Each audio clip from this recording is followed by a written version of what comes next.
చూస్ country delight, live better. ఇప్పుడే country delight యాప్ని download చేసుకోండి.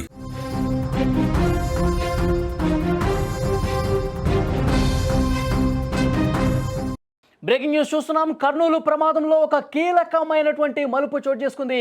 యాక్సిడెంట్ అయినటువంటి ఆ ప్రదేశానికి సంబంధించి పూర్తిగా విజువల్స్ బయటకు వచ్చాయి.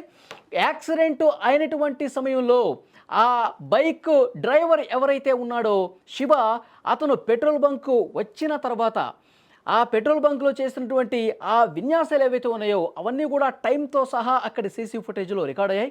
ఆ తర్వాత బస్సు ఆ పెట్రోల్ బంక్ని దాటుకుంటూ వెళ్ళిపోయినటువంటి విజువల్స్ కూడా సీసీ కెమెరాలో రికార్డ్ అయినటువంటి దృశ్యాలు ఉన్నాయి. ఒక్కసారి అవి మీకు ఎక్స్ప్లెయిన్ చేస్తాను. ఎందుకు అంటే నిన్న పోలీస్ అధికారులు కూడా ఒక విషయాన్ని కన్ఫర్మ్ చేసిన పరిస్థితి ఉంది. బస్సు డ్రైవరు ఆ బైక్ని తోలుతున్నటువంటి ఆ బైక్ డ్రైవర్ ఏవైతే ఉన్నారో శివ, ఆ బైక్ని ఢీకొట్టి ఆ తర్వాత ఆ బైక్ బస్సు కిందకు వెళ్ళలేదు అని చెప్పి ఒక కీలకమైనటువంటి సమాచారం ప్రస్తుతం వస్తుంది. ముందే ప్రమాదం జరిగింది. బైక్ మీద వెళ్తున్నటువంటి ఇద్దరు కూడా ముందే ప్రమాదానికి గురయ్యారు.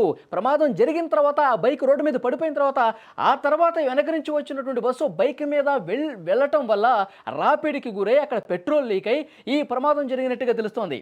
నిన్నటి వరకు ఒక వార్త మనం బాగా విస్తృతమైంది. ఆ వార్త ఏంటంటే బైక్ని ఢీకొట్టింది బస్సు. బైక్ని ఢీకొట్టడం వల్ల ఇంత పెద్ద ప్రమాదం జరిగిందని చెప్పి నిన్నంతా భావించారు. కానీ ఇన్ఫర్మేషన్ ఇప్పుడు లేటెస్ట్గా వస్తున్నటువంటి ఇన్ఫర్మేషన్, ఆధారాలతో వస్తున్నటువంటి ఇన్ఫర్మేషన్ ఏంటంటే బైక్ ముందే యాక్సిడెంట్కి గురైంది. ఆ శివ ముందే పడిపోయాడు. ముందే యాక్సిడెంట్కి గురై చనిపోయినటువంటి పరిస్థితి ఉంది. ఆ రోడ్డు మీద ఉన్నటువంటి ఆ బైక్ మీద బస్సు వెళ్ళటం వల్ల ఈ ప్రమాదం జరిగినట్టుగా సమాచారం వస్తుంది. ఒకసారి విజువల్స్ రూపంలో కూడా మీకు చాలా క్లియర్గా ఎక్స్ప్లెయిన్ చేసే ప్రయత్నం చేస్తా. ఒకసారి మీరు స్క్రీన్ మీద చూడొచ్చు. క్లియర్గా సీసీ కెమెరాలో అక్కడ రికార్డ్ అయినటువంటి దృశ్యం కనిపిస్తోంది.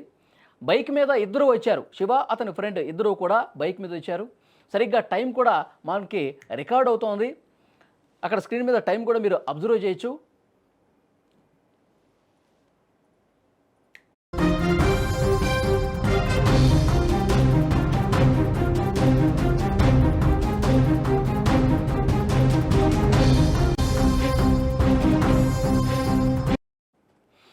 చూస్తున్నారు స్క్రీన్ మీద మీరు. 2:24 అతను శివ బైక్ మీద వచ్చాడు. వచ్చిన తర్వాత పెట్రోల్ కోసం వచ్చినప్పుడు ఆ బైక్ని ఏ విధంగా తిప్పుతున్నాడు చూడండి. మనకి టైం కూడా రికార్డ్ అవుతుంది 2:23 అంటే ఒక పంపు దగ్గరకు వచ్చినప్పుడు అక్కడ పెట్రోల్ లేదు, ఇటు వేరే పంపు దగ్గరికి రా అంటే ఆ బైక్ని ఒక చేత్తో ఈ విధంగా టర్న్ చేసి ఇక్కడికి వచ్చాడు చూడండి. 2:24 అవుతుంది. ఇక్కడ స్క్రీన్ మీద టైం కూడా మనకి రికార్డ్ అవుతుంది.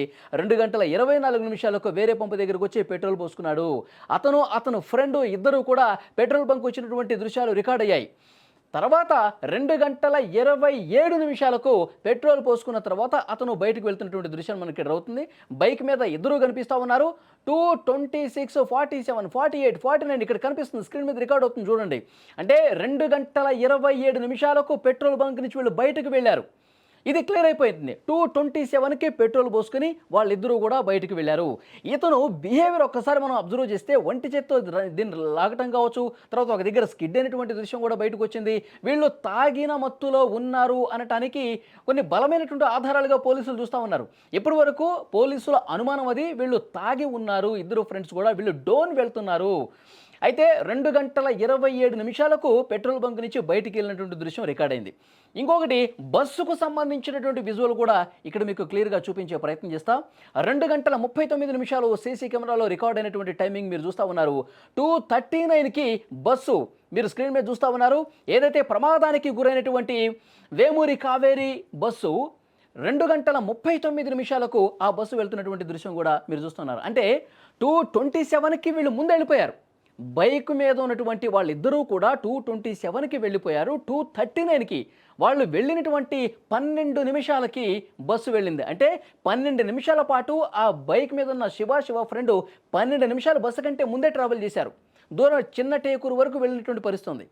కానీ 2:39 ఇక్కడ క్రాస్ అయినటువంటి బస్సు ఆ తర్వాత వెళ్ళింది. అంటే ముందే బైక్ మీద యాక్సిడెంట్ జరిగింది. బైక్ మీద వెళ్తున్న వ్యక్తులు ముందే కింద పడిపోయారు. వాళ్ళు ఏదైనా వెహికల్ ఢీ కొట్టడం వల్ల పడిపోయారా, లేకపోతే వాళ్ళు తాగిన మత్తులో ఉన్నారా, లేకపోతే వేరే కారణం చేత వాళ్ళంతటా వాళ్ళే స్కిడ్ అయిపోయి పడిపోయారా, వాళ్ళు ముందే పడిపోయి రోడ్డు మీద పడి ఉన్నారు. బైకు కూడా రోడ్డు మీద ఒక పక్కకు పడి ఉంది. దాన్ని బస్సు డ్రైవర్ గమనించలేదు. కింద వెహికల్ ఉంది. ఆ పడిపోయినటువంటి వెహికల్ మీద ఆల్రెడీ పడిపోయినటువంటి శివ ఒక పక్క పడిపోయి ఉన్నాడు. బైక్ రోడ్డు మీద పడిపోయింది. దాని మీద గుండా బస్సు వెళ్ళటం వల్ల ఆ బస్సు ఆ బస్సు కిందకి ఆ బైకు వెళ్ళిపోవటం వల్ల కొంత 20, 30 అడుగుల వరకు లాక్కుని పోవటం వల్ల ఆ బైక్‌కి పెట్రోల్ మూత ఊడిపోయింది. పెట్రోల్ కిందకి కారిపోయింది. తర్వాత ఆ రాపిడికి నిప్పురవ్వలు చెలరేగాయి. ఆ రకంగా అక్కడ ప్రమాదం జరిగి అగ్ని అంటుకున్నటువంటి పరిస్థితి ఉంది. ఇది ప్రమాదం జరిగినటువంటి తీరు అని చెప్పి చెప్తున్నారు. ఇప్పుడు బయటపడ్డటువంటి ఆధారాలు, బయటపడినటువంటి సీసీ కెమెరా రికార్డ్ అయినటువంటి దృశ్యాలు బట్టి బైక్ 227కి వాళ్ళు పెట్రోల్ పోయించుకుని వెళ్లారు. 12 నిమిషాలకి ఆ పెట్రోల్ బంక్‌ని క్రాస్ అయ్యి బస్సు ముందుకు పోయినటువంటి పరిస్థితి ఉంది. అంటే ఆ బైక్ ముందుగానే ప్రమాదానికి గురైంది. బైక్ ముందుగానే రోడ్డు మీద పడిపోయింది. దాన్ని గమనించినటువంటి ఈ బస్సు డ్రైవర్ దాని మీదుగా వెళ్ళాడు. కానీ నిన్న జరిగినటువంటి ప్రచారం బైక్‌ని ఇది ఢీకొట్టడం వల్ల ఆ బైక్ లోపలికి వెళ్ళిపోయింది. ఈ విధంగా ప్రమాదం జరిగిందన్నారు. కానీ ముందే బైకు ప్రమాదానికి గురైంది. ముందే ఆ శివ అనేటువంటి బైక్ తోలే వ్యక్తి చనిపోయి ఉన్నాడని చెప్పి సమాచారం. దీన్ని బట్టి అర్థమవుతుంది. నిన్న పోలీస్ అధికారులు కూడా ఈ విషయాన్ని ధృవీకరించిన పరిస్థితి ఉంది.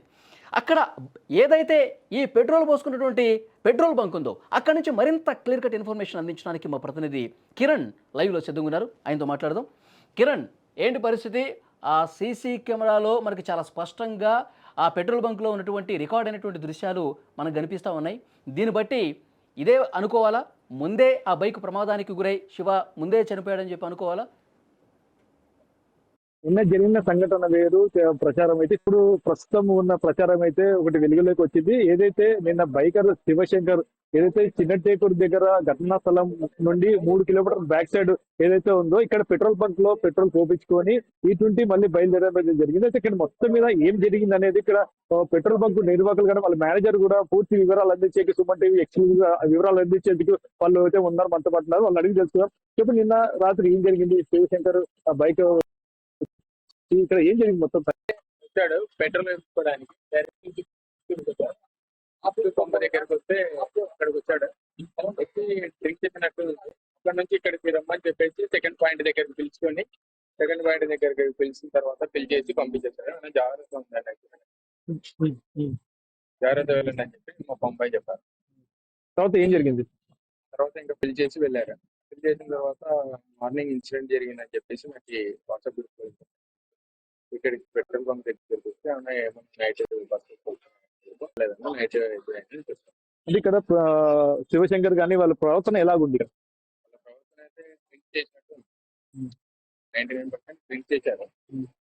బ్యాక్ సైడ్ వాళ్ళ ఫ్రెండ్ వాళ్ళ రిలేటివ్స్ ఐడెంటిఫై చేయలేదు. కానీ వాళ్ళైతే బైక్ డ్రైవర్ చేసే శివశంకర్ అంటున్నారు కదా, అతనైతే ఫుల్ కండిషన్ అంటే డ్రింక్ కండిషన్. అంటే అక్కడ పెట్రోల్ పోపించింది ఎవరు? వాళ్ళ ఫ్రెండ్ పోపించారా, శివశంకర్ పోపించారా? ఎంతసేపు ఉన్నారు ఇక్కడ?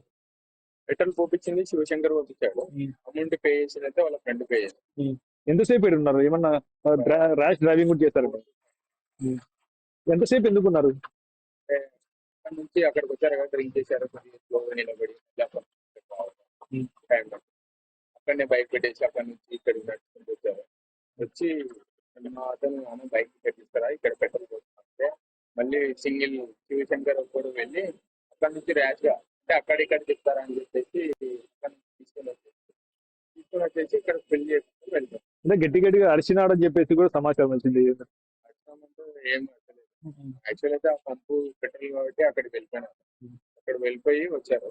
లోపల ఏమన్నా ఉంటే వస్తారేమో అన్నట్టు భయా అని నడిచినట్టు అనిపిస్తుంది. అంటే తర్వాత మీరేమో గుర్తించి ఏమైనా సలహాలు సూచనలు ఇచ్చారా శివశంకర్ కి తాగినారని చెప్పి? మా బొంబాయి అయితే డ్రింక్ చేశారా అంటే లేదు అని. ఇంకా మా బొంబాయి నేను మార్నింగ్ ఇన్సిడెంట్ జరిగిన తర్వాత నైట్ లో బిల్ వచ్చి చనిపోయిన యాక్సిడెంట్ అని చెప్తే ఫోటో చికెన్ చూద్దామంటే ఫోటో చూపించాక అతను వెళ్ళిన అతనే మార్నింగ్ డీజిల్ పెట్రోల్ కొట్టించుకొని వెళ్ళిపోయినా. వాళ్ళు తాగిండ్రు అతనే ఉన్నట్టున్నాడు నాకు తెలుసు. ఒకసారి కెమెరా చెక్ చేయండి. అని చెప్పారా? తాగినట్టు ఏమైనా జాగ్రత్తగా వెళ్ళమని చెప్పారంట కదా? మా అతను తాగిన వాళ్ళకి అందరికి మా స్టాఫ్ మొత్తం చెప్తాను.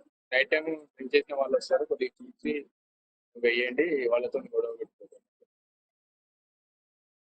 అయితే ఏదైతే పెట్రోల్ బంక్ నిర్వాహకులు కూడా చెప్పడం జరుగుతుంది. అక్కడ శివశంకర్ తో పాటు వాళ్ళ ఫ్రెండ్ కూడా వచ్చారు. ఇక్కడ పెట్రోల్ పోపించుకొని అంటే వాళ్ళు గుర్తించారండి. అంటే తాగినట్టు కనిపించారు. జాగ్రత్తగా వెళ్ళండి అని చెప్పేసి అయితే చెప్పడం జరిగింది. అయితే ఇక్కడ నుండి 3 కిలోమీటర్ల ప్రాంతంలో అయితే ఘటన జరిగినట్టయితే తెలుస్తుంది. అయితే ఇక్కడ బయలుదేరిన 5 నిమిషాల తర్వాత ఏదైతే ఉందో తర్వాత బస్సు కూడా కావేరీ ట్రావెల్స్ బస్సు కూడా ఇక్కడ నుండి అయితే 2 గంటల 39 నిమిషాలకి అయితే పాస్ కావడం జరిగింది. అయితే ఘటనా స్థలం దగ్గర ముందే బస్సు రాకముందే కింద పడి బంక్ నుంచి మృతి చెందినట్లయితే ఎక్కడైతే ప్రమాదం జరిగిందో, ఎక్కడైతే చినటేకూరు దగ్గర ప్రమాదం జరిగినటువంటి ఘటనా స్థలం ఉందో అక్కడికి ఎన్ని కిలోమీటర్ల డిస్టెన్స్ ఉంటుంది? అక్కడికి వెళ్ళడానికి ఎంత సమయం పట్టే అవకాశం ఉంది?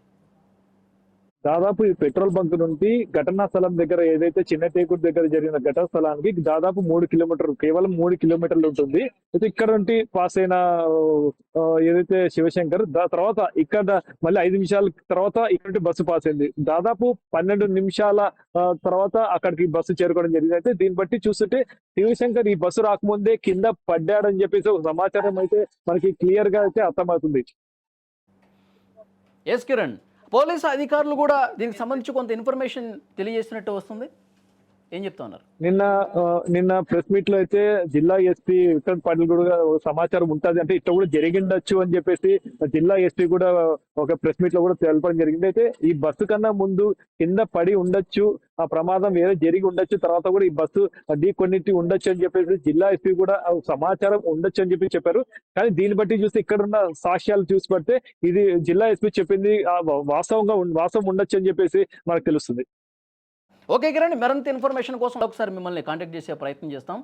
యాక్చువల్గా 3 కిలోమీటర్ల దూరం ఈ పెట్రోల్ బంక్ నుంచి కేవలం 3 కిలోమీటర్ల దూరంలో చిన్నటేకూరు గ్రామం సమీపంలో ఈ ప్రమాదం జరిగింది. అంటే 3 కిలోమీటర్లు అంటే వీళ్ళు వెళ్ళిన తర్వాత బస్సు రావడానికి 12 నిమిషాల సమయం ఉంది. ఈ 12 నిమిషాల సమయం పాటు వీళ్ళు 3 కిలోమీటర్లు వెళ్తారా? ఇంకా ఎక్కువ దూరం వెళ్ళే అవకాశం ఉంది కదా. కానీ ఎక్కువ దూరం ఎందుకు వెళ్ళలేదు? 3 కిలోమీటర్ల లోపలే వీళ్ళు ఈ బైక్ ఎందుకు పడిపోయిందంటే వీళ్ళు ముందే బస్సు ఢీ కొనక ముందే 3 కిలోమీటర్ల దూరానికి వెళ్ళిన తర్వాత పడిపోయి ఉన్నారు. ఆ తర్వాత వెనక నుంచి బస్సు వచ్చింది. చాలాసేపటి తర్వాత 12 నిమిషాల తర్వాత ఆ బస్సు వచ్చింది. అప్పటికే పడిపోయి ఉన్నారు. 3 కిలోమీటర్లు ప్రయాణించిన తర్వాత వాళ్ళు పడిపోయి ఉన్నారు. తాగిన మత్తులో పడిపోయారా, లేకపోతే ఇంకా వేరే వెహికల్ ఏమన్నా ఢీకొట్టి పడిపోయి ఉన్నారా, అవి పోలీసులు నిర్ధారించాల్సినటువంటి అవసరం ఉంది. ముందే పడిపోయినటువంటి ఆ బైక్ని రోడ్డుకి చాలా మీద ఉన్నటువంటి ఆ బైక్ని వెనక నుంచి వచ్చినటువంటి కావేరీ ట్రావెల్స్ బస్సు వేగంగా ఢీకొట్టడం వల్ల ఆ బస్సు కిందకి వెళ్ళిపోవటం వల్ల పెట్రోల్ లీక్ అవడం వల్ల ఈ ప్రమాదం జరిగింది. దీన్ని బట్టి క్లియర్గా అర్థమవుతుంది ఆ బైకిస్టు ఆ శివశంకర్ ముందే కింద పడిపోయాడు, బైక్ రోడ్డు మీద పడిపోయింది, ముందే చనిపోయాడు అని చెప్పి చాలా స్పష్టంగా అర్థమవుతున్నటువంటి పరిస్థితి. నిన్న ఎస్పీ విక్రాంత్ పాటిల్ కూడా ఇదే అనుమానాన్ని చాలా బలంగా వ్యక్తం చేసిన పరిస్థితి. ఎందుకంటే బస్సు డ్రైవర్లు ఇద్దరు కూడా పోలీసుల అదుపులో ఉన్నారు. ముందే బైక్ పడిపోయిందని చెప్పి డ్రైవర్ చెప్పారు. దీని మీద ఇన్వెస్టిగేట్ చేస్తాను అన్నారు. ఒకసారి ఆ ఎస్పీ ఏం మాట్లాడారో కూడా ఒక్కసారి విందాం మనం. ఒక హాఫ్ అన్ అవర్ ముందే ఇప్పుడు మెయిన్ డ్రైవర్ ఎవరున్నారు ఆ లక్ష్మయ్య ఆయన మా అదుపులోకి వచ్చారు. ఆయన చెప్పిన ప్రకారం ఆ టైంలో దాదాపు 3 o'clock వర్షం పడతా ఉంది. వర్షం పడే టైంలో సడన్లీ ఈ హర్డ్ సౌండ్ చూసుకోకుండా కొంచెం మళ్ళీ ఒక 20 అడుగులు వెనక్కి తీసుకున్నారు బస్సు. కింద తీసి చూస్తే దాంట్లో ఒక బండి ఉంది. సో మనకున్న ఇప్పుడు యాజ్ ఆఫ్ ఇన్వెస్టిగేషన్ లో 2 వీలర్ ఎవరు నడుపుతున్నారు, ఆ బస్సు రాకముందే అక్కడ 2 వీలర్ పడి ఉంది. ఇంకొక యాక్సిడెంట్ అయి ఉండొచ్చు, లేదా సెల్ఫ్ ఫాలోయింగ్ కూడా అయి ఉండొచ్చు. సో బస్సు 2 వీలర్ దాకా వచ్చి అక్కడ స్టక్ అయింది. 2 వీలర్ స్టక్ అయిన వల్ల స్పార్క్ వచ్చాయి. ఆ స్పార్క్ వల్ల ఇనిషియల్ ఫైర్ స్టార్ట్ అయింది. సో ఇప్పుడు దాకా ఉన్న investigation reveals these facts. Yeah, SP గారు కూడా అదే విషయాన్ని ధృవీకరిస్తూ ఉన్నారు. ముందే పడిపోయి ఉండొచ్చు, బైక్ మీద గుండా ఇప్పుడు ఈ బస్ అనేది ప్రయాణించడం వల్ల ప్రమాదం జరిగి ఉండొచ్చు అని చెప్పి వారు కూడా చాలా బలమైనటువంటి అనుమానాన్ని వ్యక్తం చేస్తున్నటువంటి పరిస్థితి. చాలా క్లియర్గా ఈ సీసీ ఫుటేజ్ను పరిశీలించిన తర్వాత దొరికినటువంటి ఈ ఆధారాలు చూసిన తర్వాత క్లియర్గా అర్థమవుతోంది బస్సు లేటుగా వెళ్ళింది, ముందే వీళ్ళు వెళ్ళిపోయారు అనేది కూడా చాలా స్పష్టంగా రికార్డ్ అయినటువంటి దృశ్యం ఉంది. మళ్ళీ ఒకసారి మీకు ఎక్స్ప్లెయిన్ చేసే ప్రయత్నం చేస్తా. 2:27 వరకు వాళ్ళు పెట్రోల్ బంక్లోనే ఉన్నారు. 2:22, 23 ప్రాంతంలో వాళ్ళు అక్కడికి వచ్చారు. తర్వాత పెట్రోల్ కోసం ఈ పంపు దగ్గర ఉన్నారు. ఇక్కడ కాదు వేరే పంపు దగ్గర అని చెప్పారు. దాన్ని మళ్ళీ టర్న్ చేసుకుని ఏ విధంగా టర్న్ చేస్తుంటే తాగిన మత్తులో ఉన్నాడు. అక్కడ కొంత దురుసుగా కూడా ప్రవర్తించిన పరిస్థితి. ఆ మత్తులో బైక్ని పూర్తిగా ఒక హ్యాండ్తో ఒక హీరోయిజం చూపించే ప్రయత్నం చేశాడు. తాగిన మత్తులో ఆ విధంగా ర్యాష్గా ఇక్కడ డ్రైవ్ చేస్తూ చూడండి, ఒక్కసారిగా తోలబోయాడు. అదిగోండి తోలుబోయాడు. మళ్ళీ ఇటు పక్కన ఈ పంపు దగ్గరికి తీసుకొచ్చాడు, అక్కడ పెట్రోల్ పోసుకున్నాడు. తర్వాత ఇంతకుముందు ఆ పెట్రోల్ బంకులో ఉన్నటువంటి నిర్వాహకుడు కూడా సిబ్బంది మాట్లాడారు. మా రిపోర్టర్ మాట్లాడితే జాగ్రత్తగా వెళ్ళండి, చూసుకుంటూ వెళ్ళండి అని కూడా ఆయన చెప్పాడంట. అంటే క్లియర్గా అతను మత్తులో ఉన్నాడని చెప్పి వాళ్ళకు కూడా అర్థమైంది. ఆ తర్వాత 2:27కి వీళ్ళు బంకు నుంచి బయటకు వెళ్ళిపోతున్నటువంటి దృశ్యం ఇక్కడ మీరు స్క్రీన్ మీద చూస్తూ ఉన్నారు. 2:26:46 అంటే 2:27 దగ్గర అవుతుంది. వాళ్ళు బంకు నుంచి రోడ్డు మీదకి వెళ్ళిపోయారు. NH 44 మీదకి వెళ్ళిపోయి వాళ్ళు వేగంగా చిన్న టేకూరు వైపు వెళ్తున్నటువంటి పరిస్థితి ఉంది. కానీ వీళ్ళు 2:27కి బయటకు వెళ్ళిపోతే 2:39కి బస్సుకు సంబంధించిన దృశ్యం మళ్ళొకసారి మీకు చూపిస్తాను చూడండి. 2:39 అర్ధరాత్రి సమయంలో బస్సు వెళ్తున్నటువంటి దృశ్యం కూడా ఇక్కడ మీరు చూడొచ్చు. అంటే వాళ్ళు వెళ్ళిపోయినటువంటి 12 నిమిషాల లేటుగా బస్సు ఆ పెట్రోల్ బంక్ని దాటుకుంటూ వెళ్తున్నటువంటి దృశ్యం ఉంది. కానీ ప్రమాదం జరిగింది కేవలం 3 కిలోమీటర్లు అవతలే. బంకు నుంచి 3 కిలోమీటర్ల దూరం వెళ్ళిన తర్వాత ఈ ప్రమాదం జరిగింది. అంటే ఇంత 12 నిమిషాల గ్యాప్లో ఆ బైకు 3 కిలోమీటర్లు వెళ్తుందా? వెళ్తే చాలా దూరం వెళ్ళిపోవచ్చు. ఒక 15-20 కిలోమీటర్ల వరకు వెళ్ళిపోవచ్చు. వాళ్ళు అంత వేగంగా ముందుకు పోతున్నారు బైకు. కాబట్టి ఇక్కడ క్లియర్గా అర్థమవుతుంది 12 నిమిషాల తర్వాత వచ్చినటువంటి బస్సు ఆల్రెడీ అక్కడ యాక్సిడెంట్కి గురైంది. ఆల్రెడీ కిందకు పడిపోయినటువంటి శివ, తర్వాత ఆల్రెడీ బైక్ అక్కడ రోడ్డు మీద పడిపోయింది. దాన్ని గమనించినటువంటి బస్సు అది రోడ్డు మీద పడిపోయినటువంటి బైక్ కాబట్టి చూడకుండా దాని మీద వేగంగా పోనిచ్చాడు. దానివల్ల నిప్పురవ్వలు అంటుకొని పెట్రోల్ లీకై ఈ ప్రమాదం జరిగినట్టుగా కనిపిస్తుంది. కానీ ఇతని వెనకాల ఒక ఫ్రెండ్ కూర్చున్నాడు. అది కూడా మీరు అబ్జర్వ్ చేస్తుంటారు. ఆ ఫ్రెండ్ పడిపోయిన ప్లేస్లోనే ఉన్నాడు. బస్సు తగలబడుతుంటే చూస్తూ ఉన్నాడు. తర్వాత ఆ బస్సు డ్రైవర్ కిందకి దిగేసి అక్కడ మళ్ళీ వెళ్ళిపోయినటువంటి పరిస్థితి ఉంది. బస్సు డ్రైవరు వెంటనే బస్సు నుంచి సౌండ్ వచ్చిన తర్వాత మంటల్లో కాలిపోయిన తర్వాత అతను దిగినటువంటి డ్రైవరు వెంటనే భయభ్రాంతులకు గురైపోయి అక్కడి నుంచి ఎస్కేప్ అయిపోయినటువంటి పరిస్థితుంది. తర్వాత పోలీసుల ముందు లొంగిపోయినటువంటి పరిస్థితుంది. సో డ్రైవర్లు ఇచ్చిన ఇన్ఫర్మేషన్ ఈ సీసీ ఫుటేజ్లు పరిశీలించిన తర్వాత క్లియర్గా అర్థమవుతుంది. వెళ్తున్నటువంటి బైక్ను బస్సు ఢీ కొట్టలేదు. ఆల్రెడీ ప్రమాదానికి గురైనటువంటి ఆ బైక్ రోడ్డు మీద పడినప్పుడు ఢీ కొట్టడం వల్ల ఈ ప్రమాదం జరిగిందనేది చాలా క్లియర్గా ఆధారాలను బట్టి అర్థమవుతుంది. సో ఇన్వెస్టిగేషన్ చేసిన తర్వాత పోలీసు అధికారులు ఏం చెప్తారన్నది చూడాలి.